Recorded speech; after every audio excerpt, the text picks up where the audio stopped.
Leslie, ഞാൻ lovely. അപ്പം നമുക്കെല്ലാവർക്കും പച്ചടി ഇഷ്ടമാണ്. അപ്പം ഉച്ചയ്ക്ക് ചോറിൻ്റെ കൂടുതലൊരു പച്ചടിയും കൂടെ ഉണ്ടെങ്കിൽ അന്നത്തെ ഊണ് കുശാല അല്ലേ.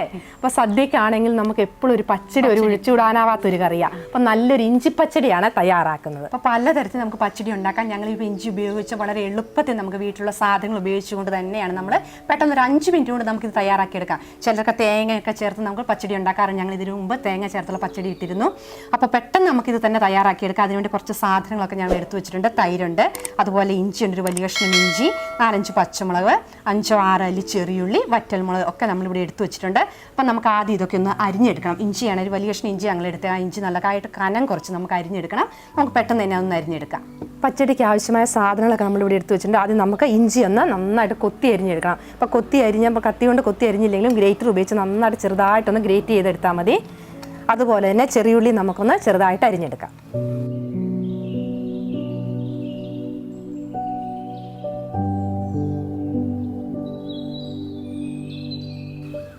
അപ്പോൾ ചെറിയുള്ളിയും ഇഞ്ചി നന്നായിട്ട് അരിഞ്ഞെടുത്തിട്ടുണ്ട്. അതുപോലെ തന്നെ ഒരു 5-6 പച്ചമുളകുണ്ട്. അതുകൂടി നമുക്ക് ചെറുതായിട്ട് വട്ടത്തിൽ അരിഞ്ഞെടുക്കാം. കനം കുറച്ച് അരിയാം അല്ലേ? കനം കുറച്ച് അരിഞ്ഞെടുക്കണം. പച്ചടിക്ക് വേണ്ടി നമ്മൾ ഇഞ്ചി കനം കുറച്ച് അരിഞ്ഞെടുത്തിട്ടുണ്ട്. പച്ചമുളകും ചെറിയുള്ളി എല്ലാം കനം കുറച്ചെടുത്തു. ഇനി നമുക്ക് അത് തയ്യാറാക്കുന്നത് എങ്ങനെ നോക്കാം. അതിനുവേണ്ടി ഞങ്ങളൊരു പാൻ അടുപ്പത്ത് വെച്ചു. അതിലേക്ക് നമുക്കൊരു 3 ടീസ്പൂൺ വെളിച്ചെണ്ണ ഒഴിച്ചു കൊടുക്കാം.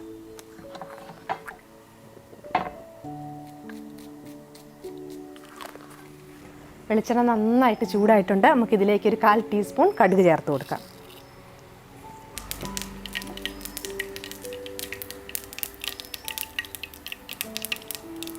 ഇനി ഇതിലേക്ക് നമ്മൾ അരിഞ്ഞു വെച്ച ഇഞ്ചി ചേർത്ത് കൊടുക്കാം. 3 ടേബിൾ സ്പൂൺ ഇഞ്ചിയാണ് ഇവിടെ അരിഞ്ഞെടുത്തിരിക്കുന്നത്. അത് നമുക്ക് എണ്ണയിലേക്ക് ഇട്ട് കൊടുക്കാം.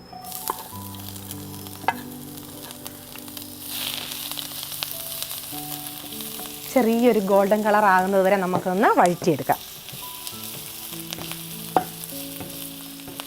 കൂടുതൽ നമുക്ക് പച്ചമുളകും ചെറിയുള്ളിയും കൂടെ ചേർത്ത് കൊടുക്കാം അല്ലേ? ഇനി ഇതിലേക്ക് പച്ചമുളക് ചെറുതായിട്ട് അരിഞ്ഞത് എടുത്ത് കൊടുക്കാം. അതുപോലെ തന്നെ ചെറിയ ഉള്ളി നന്നായിട്ട് ഇളക്കി ചെറുതായിട്ടൊരു ഗോൾഡൻ കളർ ആകുന്നവരെ നമുക്കൊന്ന് ഇളക്കി കൊടുക്കാം. കറിവേപ്പിലയും ഉപ്പും കൂടെ ചേർത്ത് കൊടുക്കാം. ഒരല്പം കറിവേപ്പിലയും ഉപ്പ് കൂടി ചേർത്ത് കൊടുക്കാം.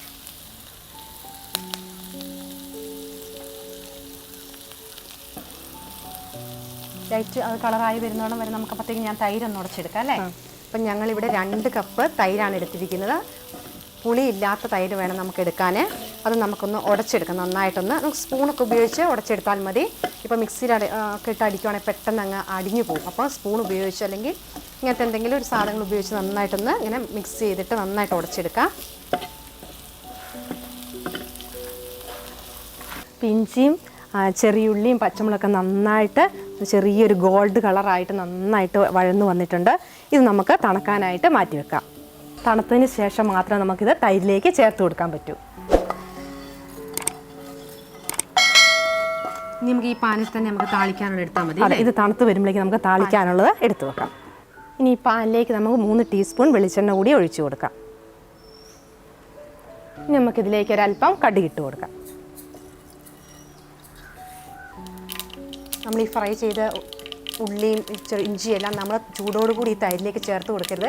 ചിലപ്പോൾ പെട്ടെന്ന് ചൂടോട് ചേർത്ത് കൊടുത്തിട്ടുണ്ട് തൈര് പിരിഞ്ഞു പോകാനൊക്കെ സാധ്യത. അതുകൊണ്ടാണ് നന്നായിട്ട് തണുത്ത ശേഷം തൈരും കൂടെ ചേർത്ത് കൊടുക്കാവുള്ളൂ. അപ്പോൾ പെട്ടെന്ന് തന്നെ നമ്മളത് അതിനകത്തേക്ക് ചേർത്ത് കൊടുക്കരുത്. അപ്പോൾ നമുക്ക് താളിക്കാനുള്ള എണ്ണയായി കടുക് കൂട്ടിയിട്ടുണ്ട്. നമുക്ക് അതിനകത്തേക്ക് വറ്റൽമുളകും ചെറിയുള്ളിയും കറിവേപ്പിലയും കൂടി ഇട്ട് കൊടുത്ത് താളിച്ച് വെക്കാം. കറിവേപ്പിലയും കൂടി ഇട്ടണ്ടേ?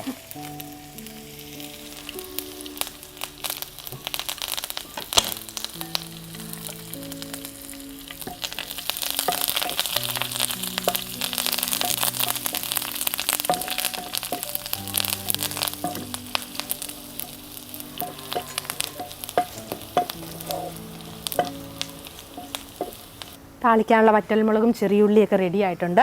ഇത് നമ്മൾ സ്റ്റൗ ഓഫ് ചെയ്ത് ഇതുകൂടി നമുക്ക് തണുക്കാനായിട്ട് വയ്ക്കാം. വഴറ്റി വെച്ച ഇഞ്ചിയും ചെറിയുള്ളിയും പച്ചമുളകൊക്കെ നന്നായിട്ട് തണുത്തിട്ടുണ്ട്. ഇനി നമുക്ക് തൈര് നന്നായിട്ട് മിക്സ് ചെയ്ത് നമ്മൾ ഉടച്ചിട്ടുണ്ട്. ഇനി നമുക്കിതിലേക്ക് ഇട്ട് കൊടുക്കാം. നന്നായിട്ട് തൈര് മിക്സ് ചെയ്ത് കൊടുക്കണം. ആ ഇഞ്ചിയുടെയും ചെറിയുള്ളിയും കറിവേപ്പിലയൊക്കെ നന്നായിട്ട് ഈ തൈരിലേക്ക് നന്നായിട്ട് പിടിച്ചിറങ്ങും. അപ്പോൾ നന്നായിട്ട് നമുക്ക് മിക്സ് ചെയ്ത് കൊടുക്കണം.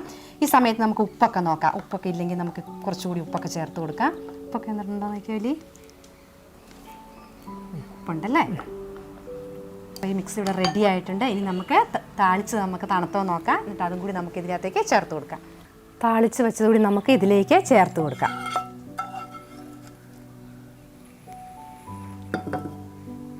ഇനി നമ്മളിത് ഇളക്കുകയൊന്നും വേണ്ട, ഇങ്ങനെ തന്നെ നമ്മളൊരു 5 മിനിറ്റ് മൂടി വെച്ചാൽ മതി. ഈ സെർവ് ചെയ്യുന്ന സമയത്ത് നമ്മളത് ഇളക്കിയതിന് ശേഷം സെർവ് ചെയ്താൽ മതി. അപ്പോൾ ഞങ്ങളുടെ ഇഞ്ചി പച്ചടി ഇവിടെ റെഡി ആയിട്ടുണ്ട്. അപ്പോൾ നിങ്ങളെല്ലാവരും ഇതേ രീതിയിൽ ഒന്ന് ട്രൈ ചെയ്ത് നോക്കണം. വളരെ എളുപ്പത്തിൽ നമുക്കിത് വീട്ടിലുണ്ടാക്കിയെടുക്കാം. അപ്പോൾ നിങ്ങളെല്ലാവരും ഒന്ന് ട്രൈ ചെയ്യുക. പെട്ടെന്ന് ഒരു ഗസ്റ്റ് വരുവാണെങ്കിലോ അല്ലെങ്കിൽ നോൺ വെജിറ്റേറിയൻ ഒക്കെ ഉള്ള സമയത്താണെങ്കിൽ നമ്മുടെ വീടുകളിൽ പെട്ടെന്ന് തന്നെ ആ ചോറിന് ഒരു സൈഡ് ഡിഷായിട്ട് നമുക്ക് എളുപ്പത്തിൽ ഉണ്ടാക്കിയെടുക്കാൻ പറ്റുന്ന ഒരു പച്ചടിയാണ്. അപ്പോൾ എല്ലാവരും ട്രൈ ചെയ്ത് നോക്കിയിട്ട് കമൻറ്റുകൾ അറിയിക്കുക.